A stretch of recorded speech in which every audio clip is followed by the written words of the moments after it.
Are we going? All right. Hey everybody, it's Sayre Nova. And this week around, I know I say this every week, but we have a special motorcycle. And this one is extra special because this bike used to be my bike. This is a 1969 BSA 250 Starfire. And it's just, it's a lesson that sometimes you think you leave something well in the past. And it comes right back into your life again, and it makes you happy and excited, and you have all sorts of fun. So, story on this machine. Well, let me give you the details of the bike first, then I'll get into the details of the story. In 69, BSA, Triumph, Norton, they were starting to really struggle against the Japanese. The Japanese were killing it in the small displacement market, the 175s, the 250s, the 350s. Two-strokes had come out and just started to really dominate the amount of power a 350 two-stroke could make or a 250 two-stroke could make in comparison to a 250 push-rod single that the Brits were putting out. Was just amazing, and they had 5-speed gearboxes and 6-speed gearboxes, whereas BSA, Triumph, and Norton were still pushing 4-speed gearboxes. So what BSA did in their ever optimistic vision was not spend too much money, but basically just take their C15 250 BSA platform and tune it, which they put in a hot cam, they put in a high compression piston. This is like 10.5 to 1, maybe 10.2 to 1. I think, thankfully, when they did that, they put in a one-piece crankshaft as well, so at least could take some of the revs. But they made basically what would be, what you'd tune a C15 for road racing to be, they made into this. And it sort of worked. They're exciting, they vibrate like crazy, and they blew up left and right. The crankshafts would go on them because they just weren't built for the kind of revs that the cam needed to do without serious building to make them work. So they didn't really help things for BSA, I would say, because as fun as they were, and this is pushing 20 horsepower. I think it might be claimed to be 21 horsepower, which for 1969 and the 250 isn't terrible. But the cost of getting that horsepower was expensive. So I will not say it's a great bike overall in the scheme of things, but it's a fun bike and it's an interesting bike. And if you're willing to keep rebuilding them, they could be a ton of fun. It came with this 7-inch twin leading shoe front brake. That brake is actually incredibly good. It's the same one that comes on the 500 BSA and the 500 Triumph of the late 60s. And it's on the 250. It is overkill, and man, is it good. That is the best part of this bike, I would say. And the rear is one-sided, quick detachable hub, one-sided brake, very small, but just finally totally adequate for rear braking stuff. Yeah, you got a little sporty seat, came stock with the sport seat because they were trying to sell it as a sporty bike. Knee indents on the tanks, just like a race bike would be. And they actually had a confused mix of scrambler going on too. The stock bars on this were higher, and you see it has a high pipe. Some of them did come with a low pipe. I don't think they were Starfires. There's another one. And then I will say, throughout, if you're watching this, especially if you're watching this in not the United States, there were Fleet Stars, which were low compression, I think 7.5 to 1, maybe 7.5 to 1, low compression pistons, versions of these that were used for utilitarian services, police officers, stuff like that. Those were fine. That detuned motor was fine. It just was boring and unexciting.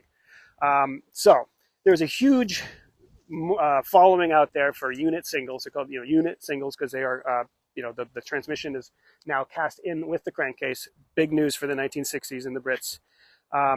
There's a ton of love for them. The BSA Victor is the same family as this. Came out a few years before that. No, they both came out in 67. Came out the same time. 250 and 441 version. People love the BSA Victor. People hate the BSA Victor. I personally think it's really cool, and I have zero use for one as a street bike. They're really a lot of motor and not a lot of places to go with it. I do love this. The exposed forks on the front, very 60s, and the Japanese were doing that as well at the time. But it's supposed to have gaiters, but I like to run these with them off just because it looks cool, and also because the gaiters tend to crack and fall off. So this particular machine, I bought it, I think in 2004, maybe 2005, in New Jersey. I was living in New York at the time, and I bought it in pieces. The engine was seized, the front end was off. Found it on eBay, threw on a bid at the last minute, and I won. I went down and picked it up. Took me a while to get it going, put a new top end on it, put everything together, and then I rode it. And I rode this for I don't know, I left New York probably 4 years later. I rode it through the whole time I was there. I put on fake rear set, or made rear sets for it. I had clip-on handlebars on it. It was a nasty little ugly cafe racer. I terrorized the streets of Brooklyn. I had an open pipe on the back, and I would ride around way too late at night, waking people up with this thing. Not a quiet machine, but really fun. 0 to 50 on this thing, if you ride it like a hooligan, is just very, very fun. So fast forward a little ways, I moved back up to Massachusetts, where we are, and I rode the bike, a big, long bike ride it one day. I took it up into the White Mountains, came back. The bike died as I pulled into my driveway. I parked it. It'd been a long day, went upstairs, went to bed, came back down into the garage, and double checked. I started to see what's going on. I had no compression in the motor. Pulled off the head. I had holed the piston. Somehow it made it all the way home on a 200-mile day on a little 250, and died just as I got there. So I took that as a sign that this thing was very true to me, and had been very good to me. I ended up selling it anyway. I didn't want to, but I said, I got too many bikes. I sold it as a project to somebody. A lovely man named Jack Booth said at the time I sold it, I said, I'm thinking about selling my bike. He was 76 years old. He said, don't ever sell your motorcycle because the money will be gone and you'll miss the bike. And a year later, I tried to buy the bike back. He was right. The money was gone and I wanted it back. I sent an email to the people I had sold it to, no response.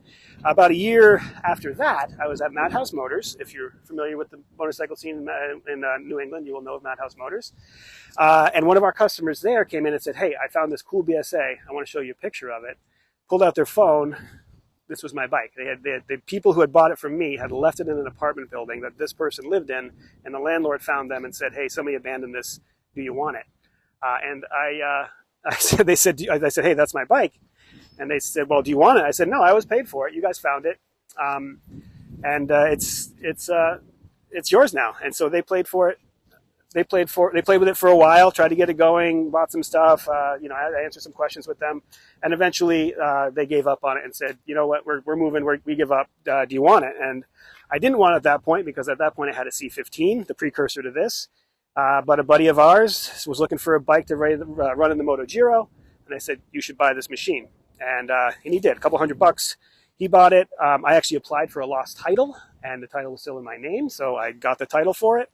And he and I rebuilt it, ran it in his first Moto Giro. It completely grenaded and exploded because the person who bored the cylinder didn't do a good job. Other things fell off that were not that guy's fault. But he got hooked on the Giro thing and the British bike thing of things kind of falling off when you least expect them. And we rebuilt it a few times over the years. He ran it, and then he got bored with it because he's got a bunch of other bikes, and he's a BMW people. And BMW people tend to not be British bike people. I'm going to go out on a limb and say that. The neat and tidy parts of BMWs don't exist on Brit bikes. A little more gritty, a little more rough, a little more raw. So he ended up giving it to our very own Bailey Sisson, who works here, as you know, if you watch these videos. And she's been riding it and, parked it for a little bit. Just yesterday pulled it out and got it fired up after a couple little things. Figured out a niggling problem that Steve had that he couldn't figure out. She figured it out in about half an hour and rode it to work today. So tomorrow is our Unsprung Rally, our road rally. Bailey and I are actually going to ride it this time. We're going to pair up and ride sweep on our old Brit bikes and catch anybody who breaks down. And it'll be fun. That'll be a good test for it. And nothing like a British single, I tell you. So yeah, that's a story. You never know what is coming back to you. Oh, I need to show our matching scars. I have a scar right here, kind of faint, but you see the scar right here. That happened in Greenpoint, Brooklyn, going a little too fast around a corner. We both walked away from it, but just barely. So a lot of stories on this bike with me, so I love it. I was young and stupid in my 20s with it, and the fact that it came back to me, into my world, into my orbit, and somebody else is getting some fun with it is just so happy about it. So thanks for watching this. This is real personal bike for me, obviously. If you have any experience with the BSA singles, unit singles, Starfires in particular, share them. A lot of horror stories, but a lot of really good stories too. A lot of really fun things. If you stick with these bikes, you will have great stories to tell about them. And in general, late 1960s small bore stuff, interesting time period. So if you had an X6 and you smoked these at the stoplights, brag about it. We want to hear about it. Thanks for watching. Please subscribe if you haven't, and we'll see you next time.